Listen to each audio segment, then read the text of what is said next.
ওই মা বাবার কষ্টের জীবন। বাবার মনে চাইছিল মাঝে মাঝে ইলিশ মাছ দিয়া খানা খাবে, কিন্তু কিনার মতো টাকা ছিল না।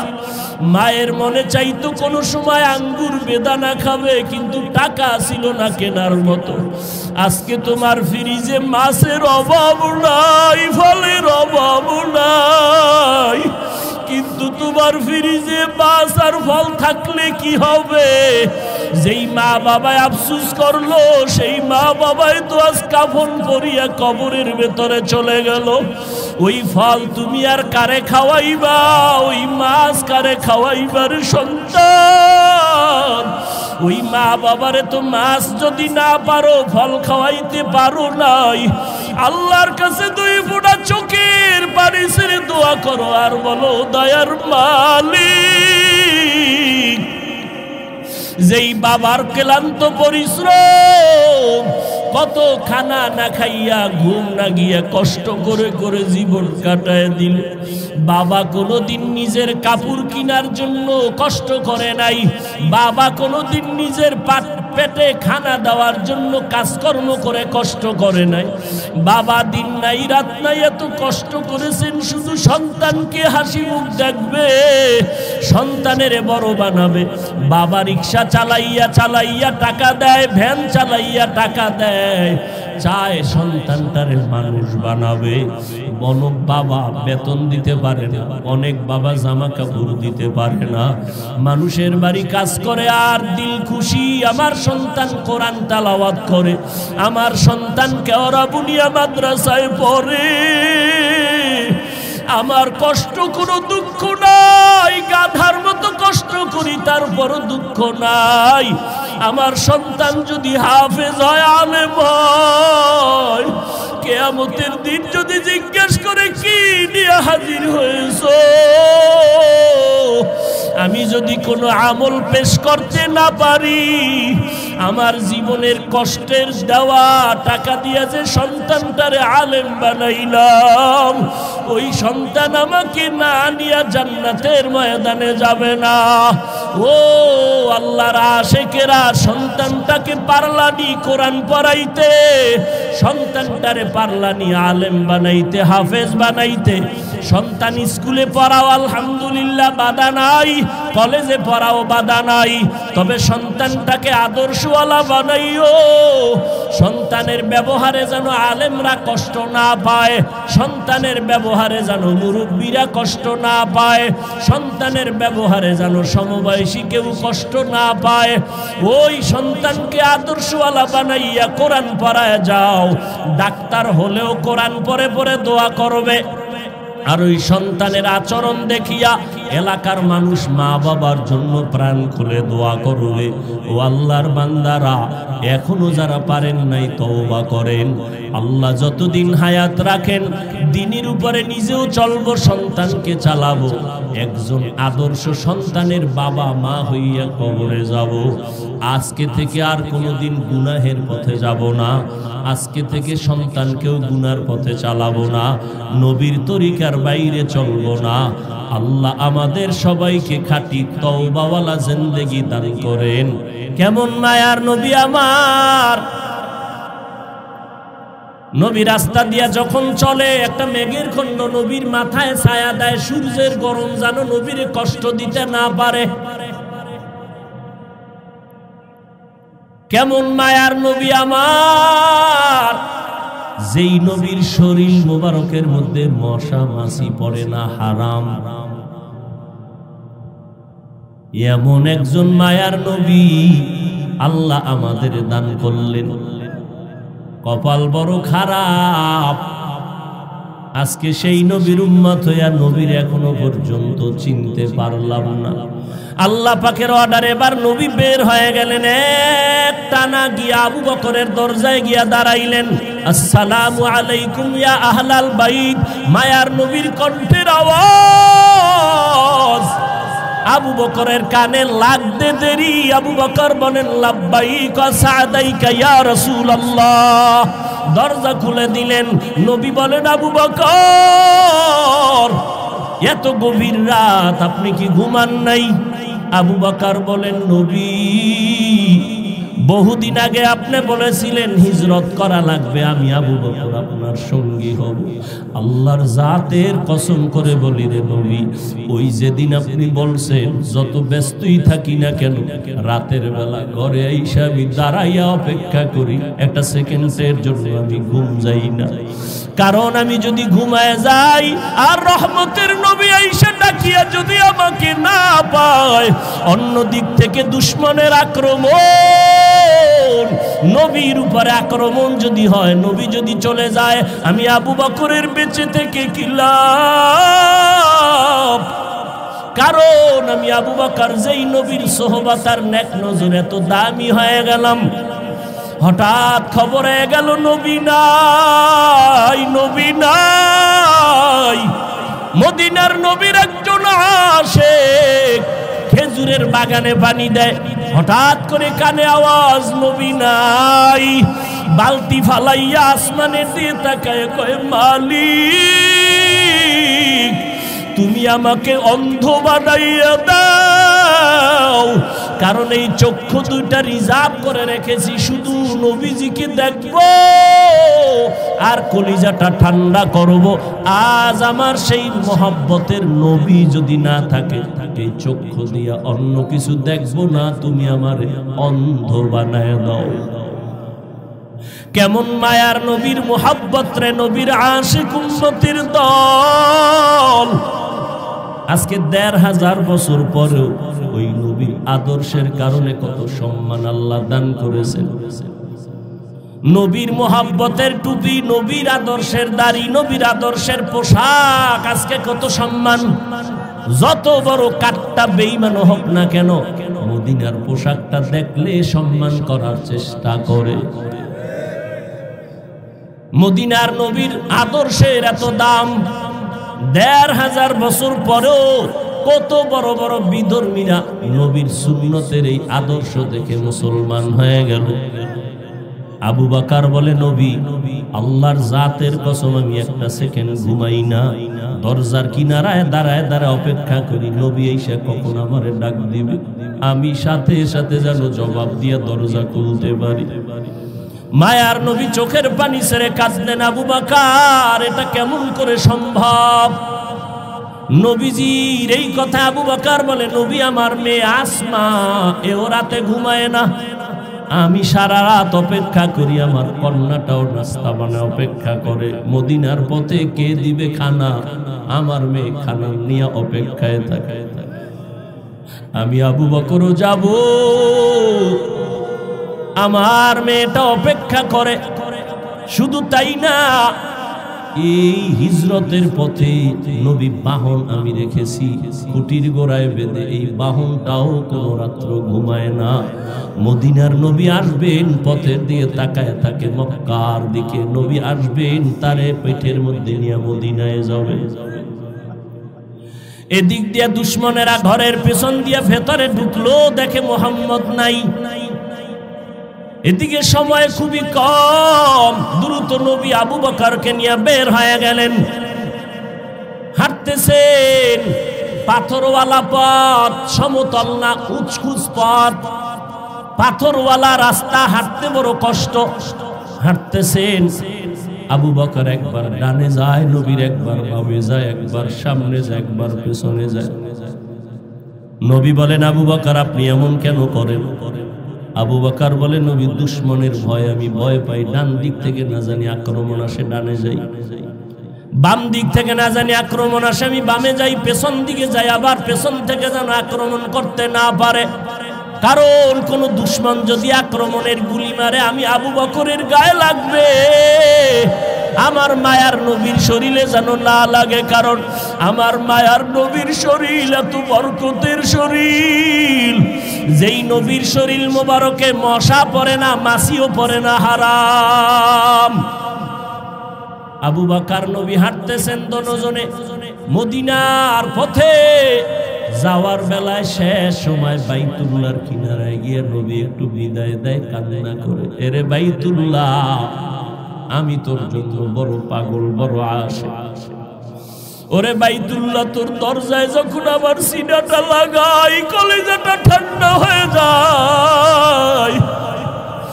বাইতুল্লাহ দুশ্মনের ভয়ে বাড়ির একটু মোহাব্বত করে সেজদা দিয়া নামাজ পড়ো। আমার আল্লাহর ঘর, আমার আল্লাহর ঘরের দিকে ফিরিয়া নামাজ পড়তে পারি না রে বাইতুল্লাহ।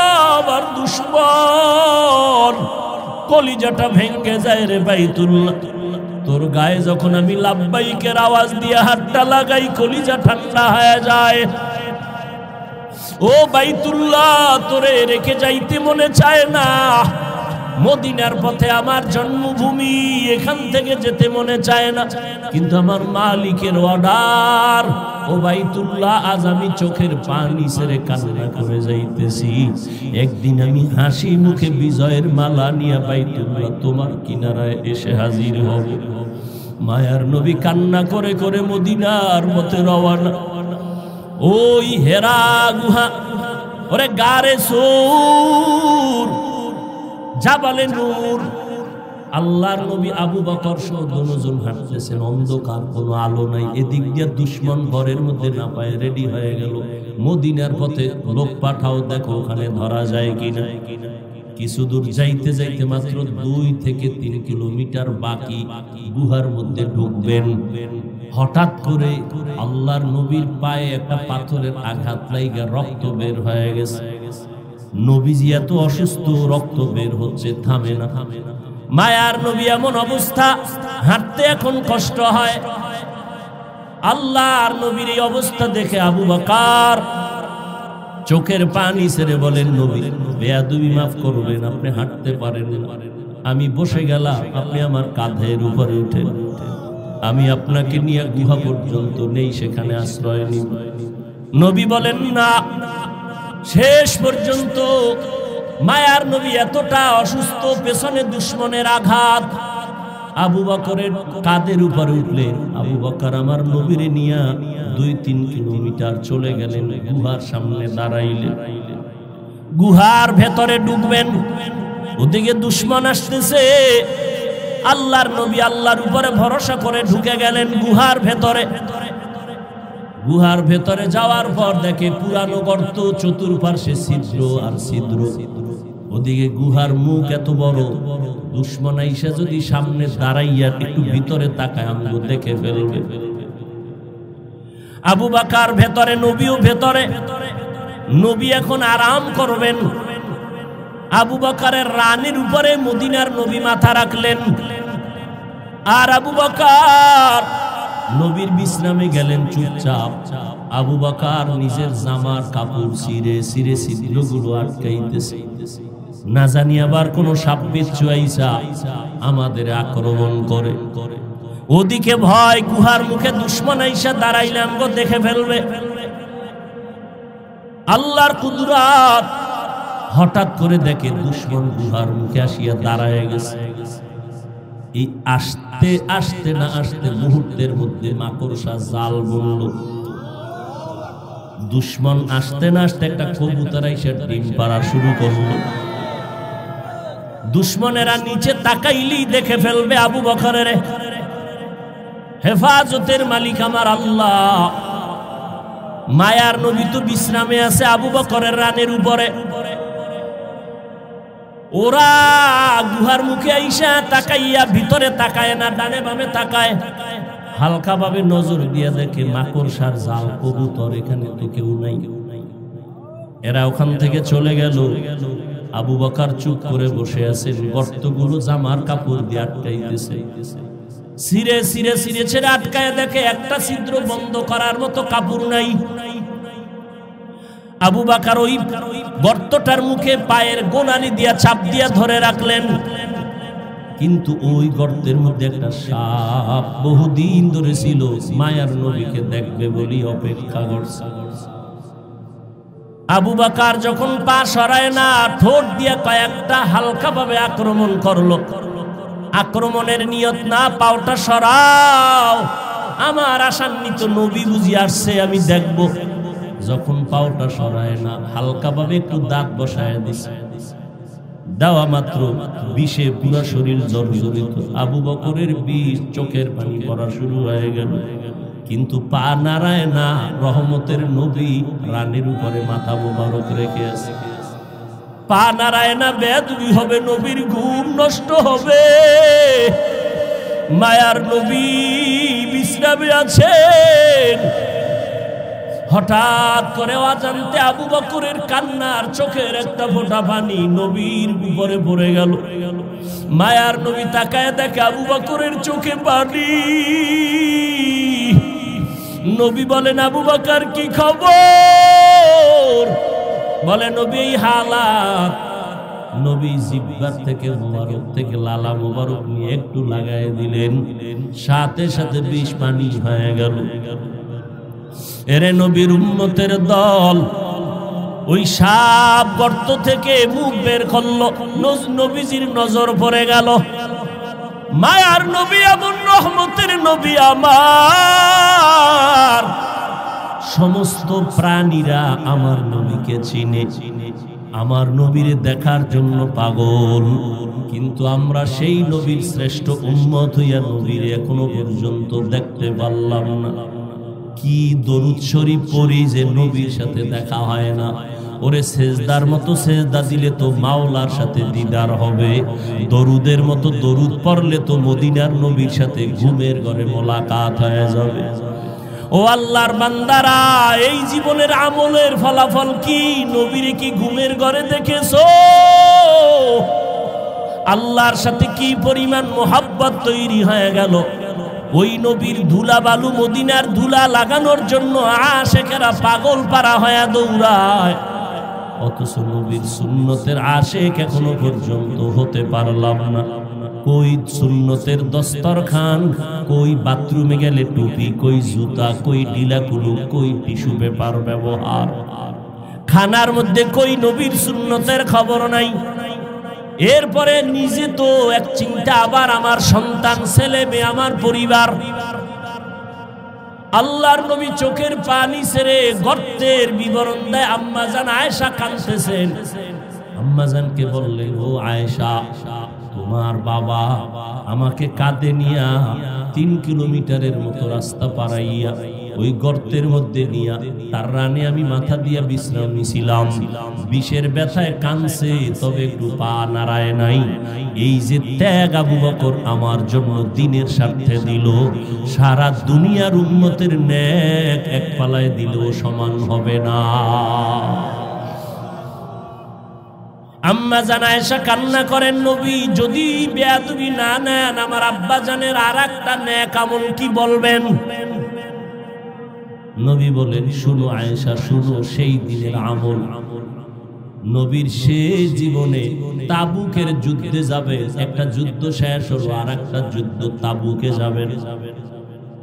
তাবুকে যাবেন মদিনার থেকে বহুদূর, ওই যুদ্ধে যাবেন এমন সময় খেজুরও পেকে গেল। খেজুর কাটার সময়, মানুষের কাজের সময়, প্রচন্ড রোদের তাপ। আবার আর একটা যুদ্ধ থেকে আইসা সব ক্লান্ত, কিন্তু রোম সম্রাট বেঈমান হাজার হাজার কাফেলা নিয়ে আসতেছে মদিনার দিকে যুদ্ধ করার জন্য। এবার নবী ঘোষণা দিলেন, তৈরি হয়ে যাও, 30,000 কাফেলা নিয়ে আমরা যুদ্ধে যাব তাবুকে। সবাই রেডি হয়ে গেলেন, কিন্তু এই যুদ্ধে 30,000 সাহাবী নিয়ে গেলে আমাদের অনেক বাহন লাগবে, সাওয়ারি লাগবে, টাকা লাগবে। নবী ঘোষণা দিলেন, ও আবু বকর, ওমর, ওসমান, আলী সহ সবাই বাড়িতে যান, সবাই দান করেন, টাকা দেন, সাওয়ারি দেন, সবাই দান নিয়ে আমার সামনে হাজির করেন। বাহন লাগবে অনেক। হযরত ওসমান রাদিয়াল্লাহু তাআলা 10,000 সাওয়ারি নিয়ে নবীর সামনে হাজির। টাকা তো আলাদা, ওমর সব নিয়ে আসছেন। এইবার নবী একটু পরীক্ষামূলক বসলেন, বৈশা জিজ্ঞাসা করে, ও আলী, আপনি কি পরিমাণ দান করলেন? এই পরিমাণ। ওসমান, আপনি কি পরিমাণ দিলেন? বলে এই পরিমাণ। ওমর, আপনি কি পরিমাণ দিলেন? আমার সম্পদের অর্ধেক দিয়া দিলাম। ওমরের মনের মধ্যে একটা আশা, আজকে আমি এত বেশি দান করব, নবীর দোয়াটা আমি আগে পেয়ে যাব। ওমরেরও আশা, বেশি দান করব, দোয়াটা পাবো। ওসমানেরও আশা। নবী সবাই জিগাইলেন, এই আলী কি পরিমাণ দিলেন? ওসমান কি পরিমাণ দিলেন? ওমর কি পরিমাণ দিলেন? আবু বকরকে নবী কয়, ও আবু বকর, আপনি বাড়িতে কি পরিমাণ রাখলেন? হযরত আলীকে বললেন কি পরিমাণ নিয়ে আসছেন? ওসমানকে বললেন কি পরিমাণ দান করেছেন? ওমরকে বললেন কি পরিমাণ নিয়ে আসছেন? কিন্তু আবু বকরকে কি পরিমাণ নিয়ে আসছেন বলে নাই, কারণ নবী জানে আবু বকর বড় গরীব। মায়ার নবী বললেন, আবু বকর ঘরের মধ্যে কি রেখে আসছেন? আবু বকর চোখের পানি ছেড়ে বলে, নবী আমার ঘরে ঝাড়ু দিয়া দিয়া সব আমি নিয়ে আসছি। আমার ঘরে আমার আল্লাহর আমার নবী ছাড়া কেউ নাই, আমার আল্লাহ ছাড়া আমার মুহাম্মদ নবী ছাড়া আমার কেউ নাই। আমি সব ঝাড়ু দিয়া দিয়া আমি সব দিনের নবীর সামনে আসছি, কারণ এই সময় যদি আমি কিছু রাখি আমি আল্লাহর কাছে ফলাফল পাবো না। আমার খানার মতো চুলায় আগুন জ্বলে না, ঘরে খাউন নাই। এত কষ্টের মধ্যে আমি আপনার মোহাব্বত আর আমার মাওলার মোহাব্বতে সব বিলীন করে দিলাম। ও নবী, এখন আমার ঘরে আল্লাহ ছাড়া কেউ নাই। নবী বড় আশ্চর্য হয়ে গেলেন। আবু বকরের কথা শুনে ওমরের মাথাটা নত হয়ে গেল। আজকে বুঝি আমি বড় দোয়াটা পাইলাম না। আবু বকরের যেই পরিমাণ কোরবানি, ওই পরিমাণ কোরবানি তো আমি ওমর দিতে পারি নাই। ওসমানও মাথা নত করে ফেললেন। যদিও টাকা পয়সা বেশি দিয়েছি, আবু বকরের বেশি, কিন্তু আবু বকরের মতো কোরবানি তো দিতে পারলাম না। নবীও পেরেশান। হঠাৎ করে জিবরাইল এসে হাজির। জিবরাইল আমিন এসে আমার নবীর সালাম দিয়ে কয়, নবী, আমার আল্লাহ প্রতিদিন আপনাকে সালাম জানায়। আজ আমার আল্লাহ আপনাকে সালামের সাথে সাথে আল্লাহ পাক আজকে আবু বকরকে আলাদা করে সালাম দিয়েছেন। এবং আল্লাহ জানতে চেয়েছেন, আবু বকর আপনার মনের কি হালাত? নবী বলেন, আবু বকর কপাল আপনার ধন্য। আল্লাহ তাআলা জিবরাইল পাঠাইয়া বলেছেন আল্লাহ আপনাকে সালাম দিয়েছেন। আবু বকর কান্না করে করে পাগলের মতো, আবু বকর আপনার মনের কি হালাত আল্লাহ জানতে চেয়েছেন। আবু বকর কান্না করে বলেন, ও দয়ার নবী, আমি ছিলাম মক্কার ভিতর একটা জাহান্নামের আসামি। কে জানতো, কে চিনতো আমি আবু বকরকে? আমারে তো কেউ জিগাইতো না। আজ আমি আপনার সোহবতে আসার পর আল্লাহ আমাকে এত সম্মান দান করেছে আপনার সোহবতের কারণে, যে আল্লাহ আজ আমাকে সালাম পর্যন্ত পাঠায় দিছেন। মায়ার নবী কান্না করে বলে, রে আয়েশা, আবু বকরের এই 2 দিনের কুরবানি যদি এক পালায় দেওয়া হয়, আমার অন্য উম্মতের নেক যদি অন্য পাল্লায় রাখা হয়, আবু বকরের সমান হবে না। ও নবীর আশিক উম্মতের দল, এত দামি আবু বকর, কিন্তু তার জীবনের ইতিহাস বড় কান্নার আওয়াজ। মায়ার নবী রাতের বেলা ঘর থেকে বের হলেন। হুজরা থেকে বের হয়া মসজিদে নববীর কিনারায় হঠাৎ শুনে কান্নার আওয়াজ, শুনতেছে কান্নার আওয়াজ। গভীর রাত, নবী হালকা ভাবে নজর দিয়ে দেখে সাহাবী আবু বকর তাহাজ্জুদে দাঁড়ায় দাঁড়ায় কান্না করতেছে, সে আওয়াজ আসতেছে।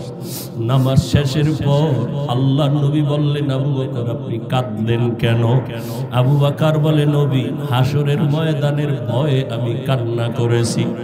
বলে, কেন কান্না? আপনার তো জান্নাতের টিকিট আল্লাহ দান করেছেন। আবু বকর বলে, নবী, যদি আল্লাহ রাগ করিয়া টিকিট ক্যান্সেল করে দেয়, তখন আমার উপায় কি হবে রে নবী? আপনিই তো হাসরের ভয়ঙ্কর অবস্থার বয়ান করেছেন।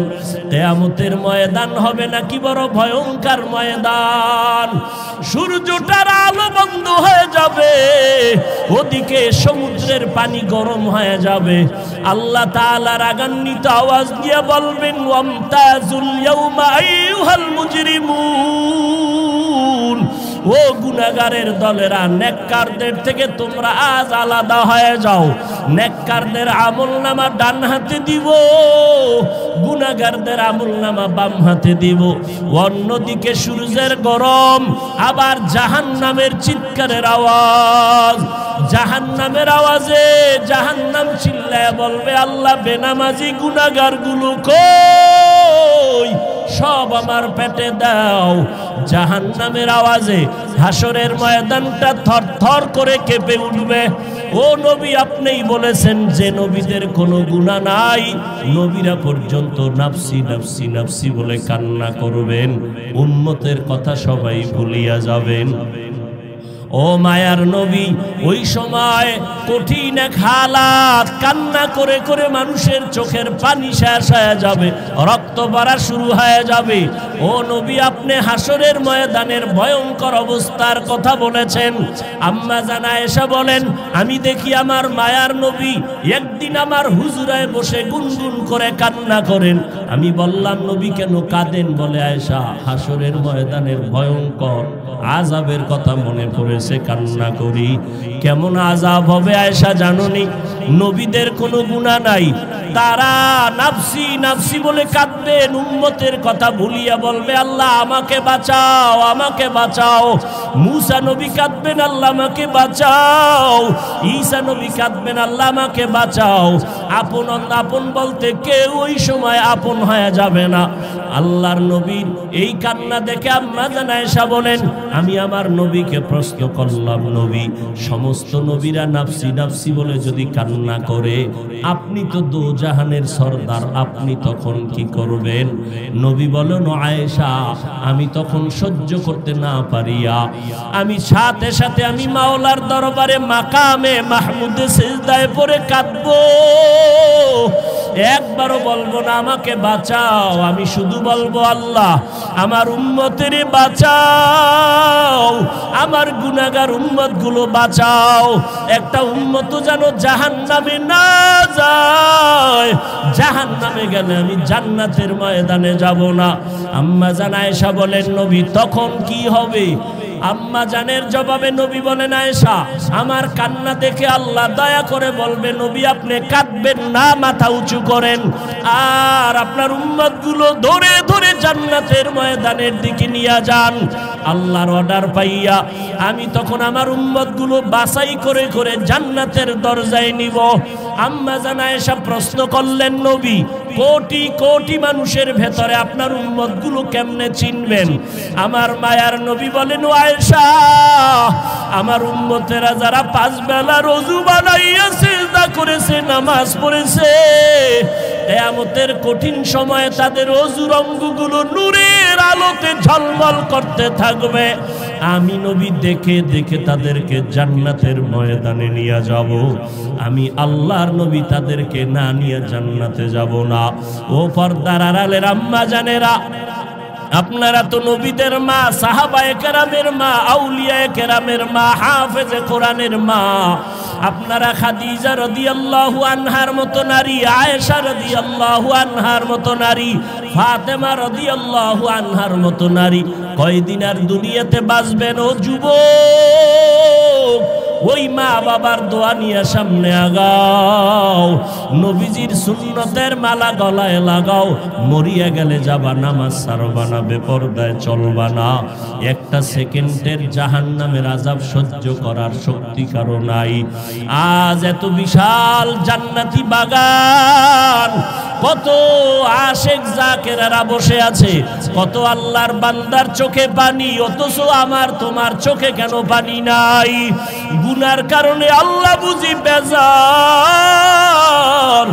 এখনো সময় আছে, তওবা করে নাও, মা বাবার দোয়া নিয়ে আগাও। মা বাবার চোখের পানি আর দোয়ার কারণে আজ এই চেয়ারে বসলাম। এমন কোন সন্তান নাই যে মা বাবার চোখের পানি ছাড়া মানুষ হয়ে গেল।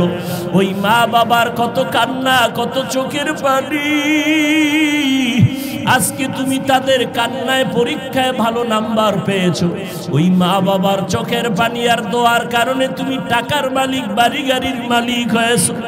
ও আল্লাহর বান্দারা, এই জায়গায় যারা আছো অনেকের মা নাই, বাবাও নাই, অন্ধকার কবর থেকে দোয়ার অপেক্ষায় আছে রে সন্তান। ওই মা বাবা তোমার আমার জন্য এত কাঁদলেন, তোমার চোখে কি এক ফোঁটা পানি আসবে না রে সন্তান? এত নিষ্ঠুর কেন হয়েছো? ওই মা বাবার জন্য কি এক ফোঁটা চোখের পানি ছেড়ে কাঁদতে পারো না রে বাবা?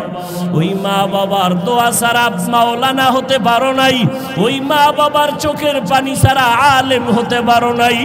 ওই মা বাবার কষ্টের জীবন, বাবার মনে চাইছিল মাঝে মাঝে ইলিশ মাছ দিয়া খানা খাবে, কিন্তু কিনার মতো টাকা ছিল না। মায়ের মনে চাইতো কোনো সময় আঙ্গুর বেদানা খাবে, কিন্তু টাকা ছিল না কেনার মতো। আজকে তোমার ফ্রিজে মাছের অভাব নাই, ফলের অভাব নাই, কিন্তু তোমার ফ্রিজে মাছ আর ফল থাকলে কি হবে? যেই মা বাবায় আফসুস করলো, সেই মা বাবাই তো আজ কাফন পরিয়া কবরের ভেতরে চলে গেল। ওই ফল তুমি আর কারে খাওয়াইবা? ওই মাছ কারে খাওয়াইবার সন্তান? ওই মা বাবারে তো মাছ যদি না পারো, ফল খাওয়াইতে পারো নাই, আল্লাহর কাছে দুই ফোঁটা চোখের পানি ছেড়ে দোয়া করো আর বলো, দয়ার মালিক, যেই বাবার ক্লান্ত পরিশ্রম, কত খানা না খাইয়া ঘুম না গিয়া কষ্ট করে করে জীবন কাটায় দিল।